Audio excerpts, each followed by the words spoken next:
Hello and welcome back to the 100 Day Art Challenge.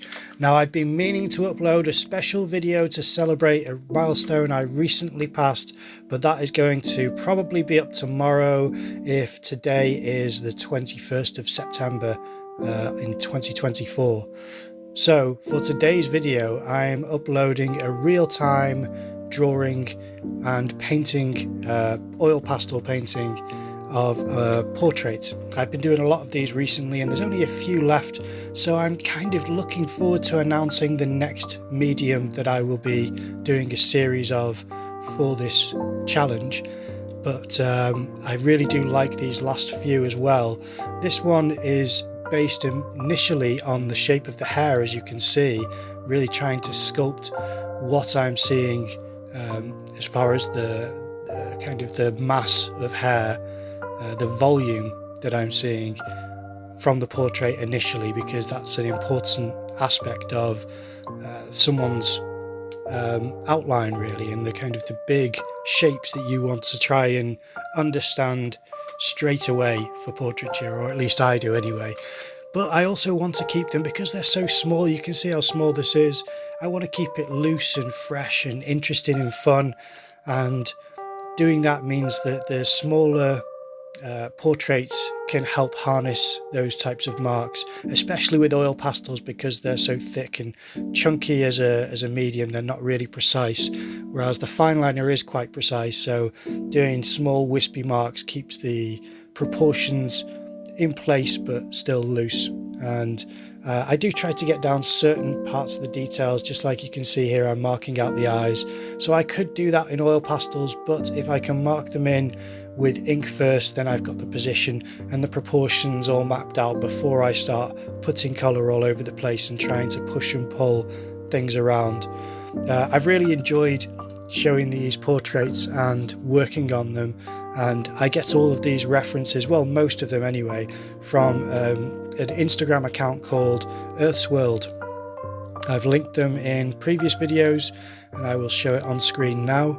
I do think that it's a great account for inspiration if you want to try and draw people with interesting faces, and a lot of the time I do a lot of male portraits because I find some of their features quite interesting. They either have quite weathered features and look as far as their skin, or they look as though they're engaged in a conversation or in a thought process, which I quite like when someone is in a place mentally or emotionally and they're unaware of the camera. I really like those types of images. But for this one, we have that type of emotion where someone is completely unaware of the camera, and yet it's instead of it being a grizzled male model, not male model, but male who's being the model for my portrait for the day, it's going to be a female model, because I just find some of the characters really interesting, and I like the shapes which some people make. And you can see from what I'm drawing here, the shape, the negative space around from the shoulders and the back of the hair, it's a really nice shape around there. It's just a nice outline really. So I think things like that really appeal to me, and sometimes it's for the simplicity and other times for exactly the opposite reason. But every time it's always something which I enjoy engaging with, and seeing how I can puzzle my way through a portrait with oil pastels is always fun.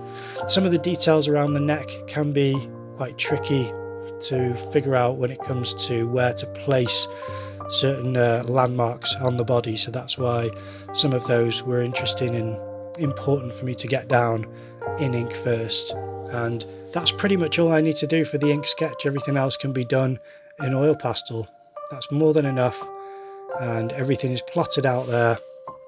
You can get the gist of the personality, but when you add colour to it, I think it really comes to life.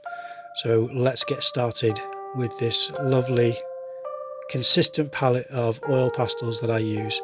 Starting off with a dark brown for the hair. Now her hair is dark brown, so I will be putting something else into the hair to give it more texture and tonality. And if I don't do that, then it will just look like a flat graphic shape, and I try to avoid that unless that's a style that I'm trying to get. I don't know if you saw how thin that line was, but that is rare that you can get those types of lines from an oil pastel. It was not on purpose. It's just a carved out edge that happens when you use one of the oil pastels over time. You will have a flat edge that can be really nice to get a single line quite neat, whereas otherwise they're very soft and difficult to get any type of precision with.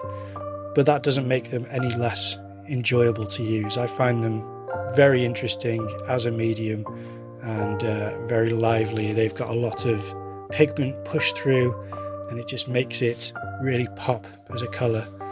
And yeah, just trying to be as careful as I can with the hair. It may not look like I am, but I'm really, I kind of twisted round the oil pastel then when I thought I'm going to do this wispy hair out from the side, but I don't want it to go too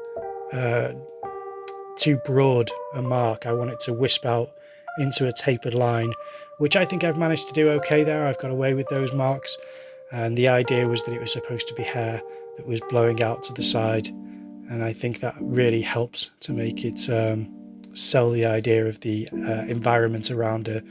And then I've got here a black, which I'm pushing in because not all of the hair will be this mid-brown or dark brown. It will have darker sections in it, and you want it to describe the body of the hair, to actually give it some life and some weight, so that it shows this is where the hair is catching the light, and other parts where it's more deep into the body and volume of the hair. So trying to capture a little bit more texture and tonality, as I mentioned earlier, by using this tiny little piece of black that I have, and again being very careful to work along the edge of the face so as to not blemish the face, the skin, and to also not disrupt too much of the marks on the outside, and you have to be very careful with things like that. But by this point I'm quite used to using oil pastels, so I know what they can do, and I'm fairly confident that I can do them and how to do it, although it's never certain. You know, you can always make mistakes, but it's part of the fun. The unpredictability means that you have to problem solve if you get it wrong, and none of these portraits are perfect by any means. There's always something which I need to go back and render further or resolve on the surface, because things can just go awry, or you try something out and it doesn't quite work as you'd intended or anticipated. So, but I do think it's got a nice quality to the hair now. So anyway, I was going to say that's my mindset whilst I'm using these. Sorry, just to finish that sentence off. And now I'm going into quite a deep yellow. It's almost an orangey yellow that I put down for some of the darker features in the skin. It will go around the eye sockets, above the eyelids, parts of the forehead, anywhere that I see that isn't radiating light or reflecting light really brightly. I will be able to put some of the darker tones. And if you're doing portraiture at all, I would look for these parts of the face. Any parts that aren't directly facing the light or will have any kind of curve to them should have a point where there's a greater amount of light reflection on top and less as it curves down and it angles away from the light directly. That's what I look for, and you can see it as it goes from the nose down to the cheeks there, and at the bottom where the jawline is has an angle where the volume of the cheeks will capture the light, but at lower down it will collect shadow. And then obviously underneath the jawline will obviously have shadow. It always has a lot less light than the face will capture. So there'll be lots of points where you can start getting down darker bits of colour. Trying to apply it not too liberally but strategically. Trying to find these important parts where I can then blend this deeper colour with some lighter tones and highlights, and make the most of what these oil pastels can really do. And not every skin tone is going to have these opportunities. You'll have to be strategic with portraiture to try and honour what you're seeing from the photo reference. Going in with a peachy pink now. And I have to be careful with things like this. You can see it picks up dirt a little bit, so from previous usages it has darker spots on the sides, so I need to try and avoid that, because it will just mark the portrait and give it darker tones in places where I don't really want it, and that's not very useful when you're trying to highlight parts of the face, literally showing highlights on parts of the face. But because it's on the lighter end of the scale, I'm going from a mid-orange, a deeper orange, not a light orange, a mid-orange, to or a lighter, mid-yellow I should say, or a darker yellow, to a fairly light pink. But then hopefully I will have enough range left in order to use the white and have those three colours describe the light on the skin well enough that I don't need to use any other colours that aren't apparent. Maybe in certain strategic places like the eye sockets can get darker points, and that is worth putting in because that makes a big difference. Now the white that I'm using is so small that I have to really pinch it between my thumb and four fingers, so that's why it's completely obscuring the surface that I'm working on at the moment, is because it's such a small amount left. And I do have another white that I can use, but I really want to use the rest of the whites that I have from this set before I move on to another, and that's why you'll be able to see how different my grip is on this last part of the white oil pastel than on the brown or yellow or anything which has more of the colour left. And as I said, just trying to pick my way through parts of it to see how well they're blending together, these colours, and how true I am describing the subject. Because in truth I want to try and capture this person and the essence of what they are experiencing or feeling in some way. Now she's got a very hot pink top on. I think you'd call it a hot pink when it's really deep like this. It's not something I like to use often, but for pictures like this I think it really works very well and speaks to the subject. And in the right times this can be a really great colour to use, but it's pretty rare. I a lot of the time like a lot more muted colours, and find the portraits that I work on don't have such poppy and hot colours like this. But when it does, if it works with these earth tones, which is pretty much what I have working on the surface otherwise, then it can really complement what's happening there. And because I have this brown, that's the earth tone, and then the really light orange or the deep yellow, they work together to make a more grounded earth tone scale compared to this really hot pink. A lot of the time with clothing I'll use more than one colour, but for her top it works far better to leave it on flat. It just speaks much clearer to what I was seeing from the reference and what I think would benefit this portrait, more than trying to do anything beyond that.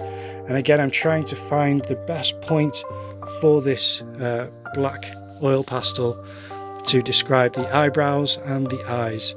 And I don't have to be very careful with the eyes. I mean, to an extent I do, but I don't mind it being quite loose showing the eyes. I don't need to describe the eyelids or the eye sockets to any great degree. I can do that with other colours. So there we can see the eyes and the eyebrows have been described quite adequately in my view. Now I'm using that same pink from her top on her lips, and that has to be a careful application. I don't want to be too loose with how I put on the lipstick for her, and I think that looks quite nice. Again, I've been quite fortunate with how it goes on. You can see her personality. Now I know that you can see something strange happening under her nose, but to be honest I think that's just a crumb, which occurs when you start using oil pastels. You get crumbs and flakes coming off the oil pastel sticks themselves, so that will just get brushed off towards the end, which we're close to at the moment. It's getting there. It really is developing quite quickly, and one, because it is a small portrait, but it's also because it's been quite an efficient use of the oil pastels if I can say so myself. I'm using this medium brown now to describe the shadow areas on top of the darker yellow that I used earlier, so underneath the eye sockets and under the chin and parts on the neck there. So brushing off some of the extra crumbs and flakes there and just touching up little pieces here and there to make sure that it really pops. And we have a nice portrait of a young woman with a bright pink top. I think it's got quite a lot of personality, and I think it's quite a pleasant shape. I think again the shape of her hair really sells this portrait for me and makes it really quite interesting. Now she may just maybe her head shape, and if she had short hair it'd be the same, but I think it makes great shapes, and a lot of the time I think the shape of someone's hair can really sell the idea of someone's personality. I added a lot of darker tone there underneath her chin, down her neck, which that is where a lot of shadow happens, so a bit of work there doesn't really hurt, and just trying to pick away at certain parts just to describe the contours of the face and make sure that I'm happy with what I'm left with, and that it's really showing the different proportions with their light source more clearly, which I think is one of my preferred features of portraiture, is to see the light and shadow clearly on the face, but also to have several different colours to do that with. But yeah, I think it's quite a nice, sweet, small portrait, and it says quite a lot with quite a little. I enjoy doing these. I only have a few of them left, and one of them has incredibly interesting shadows which I'll be uploading soon. But for now, this is the young woman in the hot pink top with the great hair. It was a lovely short study. There's a little bit more to do. It always seems to be this medium brown. It's never the darker brown. It's always the medium brown. Getting that darker mid-tone range happens last minute.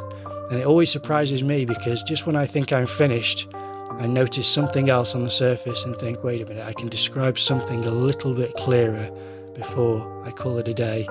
And it's usually these subtle suggestions of darker shadow, and because I darkened that part underneath the chin and down the neck before, I think that medium brown just gave the definition of underneath the jawline before it has that deeper yellow going down the neck. But there it is. You can see all those crumbs all accumulated there that I'm trying to pick out, and but that's it. I have, I think, 3 left after this of the oil pastel portraits. I hope you enjoyed the video. Thanks for watching. I'll see you tomorrow.